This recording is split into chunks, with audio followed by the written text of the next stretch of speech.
Hi! Hello! Welcome to post 360. నేను మీ మురళీ రాపల్లి. ప్రపంచం అంతం మొదలైందా? అంటే అవుననే చెప్పుకోవాలి. ఇక మన చేతుల్లో ఏం లేదేమో అన్న ఆలోచనలు చాలా మందికి తలెత్తుతున్నాయి. ఎందుకంటే రీసెంట్‌గా రష్యా అధ్యక్షుడు పుతిన్ ఒక అణ్వాయుధాన్ని ప్రయోగించమని ఆదేశాలిచ్చినట్టు తెలుస్తుంది. తద్వారా ప్రపంచ యుద్ధం మొదలవుతుంది. Third world war is ready అనేసి తెలుస్తూ ఉంది. ఎందుకంటే ఎప్పుడైతే ఆహ్, రష్యాకి, ఉక్రెయిన్‌కి మధ్య యుద్ధం మొదలైందో, అది దాటి ఒక సంవత్సరంన్నర దాటి ఎళ్ళిపోతూ ఉంది యుద్ధం మొదలై. అప్పటి నుంచి ఉక్రెయిన్ నుంచి ప్రతిఘటన వస్తూనే ఉంది. రష్యా అటాకులు చేస్తూనే ఉంది. ఉక్రెయిన్ మొత్తం కూడా సమూలంగా నేలమట్టమైపోయి శిథిలావస్థకు చేరిపోయినా కూడా జెలెన్స్కీ మాత్రం తగ్గకుండా యుద్ధంలో ముందుకు వెళ్ళిపోతూనే ఉన్నాడు. సో, దీన్ని బట్టి చాలా చాలా అర్థమవుతుందేంటంటే మనుషుల మధ్యలో విద్వేషాలు, కోపాలు ఏ స్థాయిలో ఉన్నాయి. ఒకరిపైన ఒకరికున్న కక్ష ఏ దిశగా వెళ్తుందనేది మనం ఆలోచించినట్లయితే ఆఫ్టర్ ఆల్ మన ఆంధ్రప్రదేశ్‌లోనే గత ప్రభుత్వానికి, ఇప్పుడు ప్రభుత్వానికి మధ్య చిన్న సోషల్ మీడియాలో ఇవి పెట్టినందుకే, మెసేజ్‌లు పెట్టినందుకే అరెస్టుల పర్వం కొనసాగి కక్ష సాధింపుల చర్యలు జరుగుతూనే ఉన్నాయి. అటువంటిది దేశాల మధ్య గొడవ అది. ఒక యుక్రెయిన్‌కి, రష్యాకి మధ్య గొడవ. ఆ గొడవలో ఐక్యరాజ్య సమితి వీళ్ళంతా ఇన్వాల్వ్ అవుతూ ఉక్రెయిన్‌కి సపోర్ట్ ఇస్తూనే వెళ్తూ ఉన్నారు. ఉక్రెయిన్‌కి అన్ని ఆయుధాలు ఎక్కడి నుంచి వస్తున్నాయనేది ఇప్పటి వరకు తెలియని $100 క్వెషన్. ఎందుకంటే ఉక్రెయిన్ అనేది చిన్న దేశం. ఆ చిన్న దేశంలో ఎంత దాచుకున్నా కూడా ఆహ్, ఏవైతే యుద్ధానికి సంబంధించిన ఆయుధాలున్నాయో అవి ఎప్పుడో అయిపోవాలి. కానీ స్టిల్ ఉక్రెయిన్ రష్యాతో యుద్ధం చేస్తూనే ఉంది. ప్రతిఘటిస్తూనే ఉంది. అసల రష్యాకి అర్థం కాని విషయం ఏంటంటే, "అరె! నా దగ్గరున్న ఆయుధాలు మొత్తమే సంకనాకి అయిపోయినాయిరా బాబు! నీ దగ్గర ఎక్కడి నుంచి వస్తున్నాయి" అంటే అప్పుడు అర్థమవుతుంది. ఐక్యరాజ్య సమితి వేరే వాళ్ళంతా కలిసి ఫండింగ్ చేసుకొని ఉక్రెయిన్‌కి ఆయుధాలని సరఫరా చేస్తూ ఉన్నారండి. ఇప్పుడు కూడా లేటెస్ట్‌గా అటువంటి డీలే ఒకటి జరిగింది. ఉక్రెయిన్‌కి ఆయుధాలు ఇవ్వడానికి ఐక్యరాజ్య సమితి తద్వారా అనుబంధ కంట్రీలన్నీ ఏకతాటి మీదకొచ్చినట్టు తెలుస్తుంది.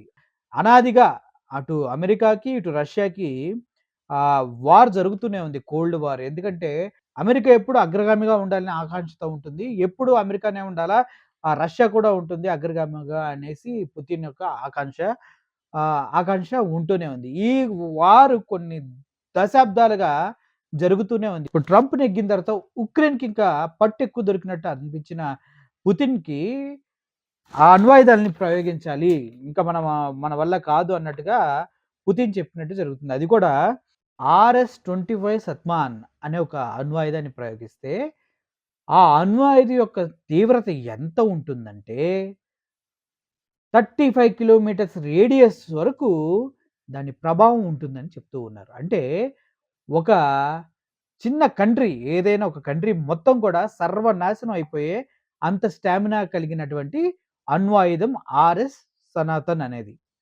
దాన్నే ముద్దుగా సైతాన్ అని అన్ని దేశాలు పిలుచుకుంటా ఉంటాయంట.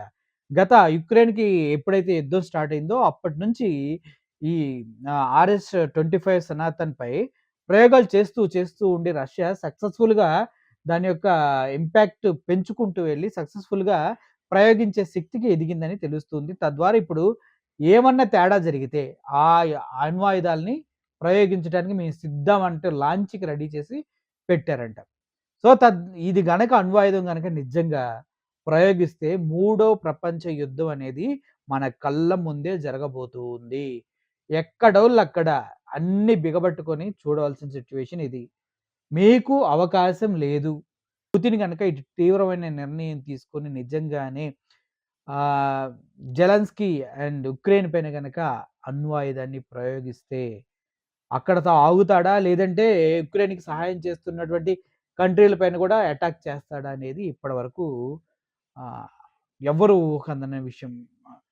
చూద్దాం నిజంగానే పెద్దన్న అంటే ఇప్పుడు ఇంకో విషయం ఏంటంటే భారత్, రష్యా అండ్ చైనా కొన్ని కంట్రీస్ కలిపి బ్రిక్స్ అనే కొత్త కరెన్సీని తీసుకొస్తానికి ట్రై చేస్తున్నాయి అమెరికాకి వ్యతిరేకంగా.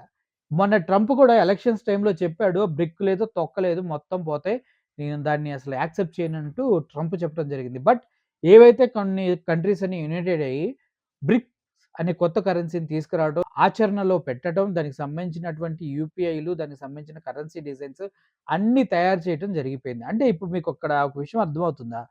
అమెరికా ఆధిపత్యాన్ని ఎట్టి పరిస్థితుల్లో సహించలేని కంట్రీస్‌లో రష్యా ఒకటి. రష్యాని ఎట్టి పరిస్థితుల్లో తొక్కేయాలనే ఆలోచనలో ఎప్పుడు అమెరికా ఉంటుంది.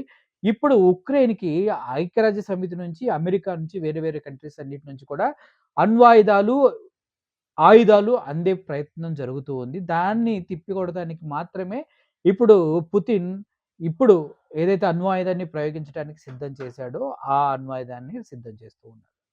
ఓవరాల్‌గా ప్రపంచం మొత్తాన్ని భయభ్రాంతులకు గురిచేసి తను నెగ్గాలని చూస్తున్న పుతిన్. పుతిన్ యుద్ధంలో గెలవడానికి కోసం తన సైన్యం తగ్గినప్పటికి కూడా, నార్త్ కొరియా సైన్యాన్ని కూడా తీసుకొచ్చి యుద్ధంలో ఇన్వాల్వ్ చేసే ప్రయత్నాలు కూడా చేస్తున్నాడని తెలుస్తుంది. ఎందుకంటే, ఎప్పుడైతే తన పైన దాడి తీవ్రమవుతుందని తెలుస్తుందో, రష్యా డిఫెన్స్ సిస్టమ్ అనేది కంప్లీట్‌గా యాక్టివేట్ చేసి, ఎట్టి పరిస్థితుల్లో రష్యాని కాపాడాలనే ఉద్దేశంతో పుతిన్ ఎంత వరకైనా ఎళ్తాడనేది అందరికీ తెలిసిన విషయమే. తగ్గే రకం కాదు Putin.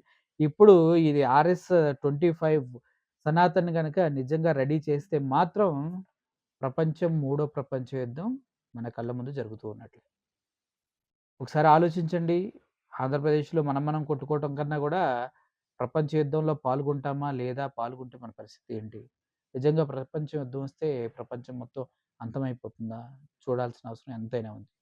So, thank you for watching this video. Murali signing off. Thank you so much.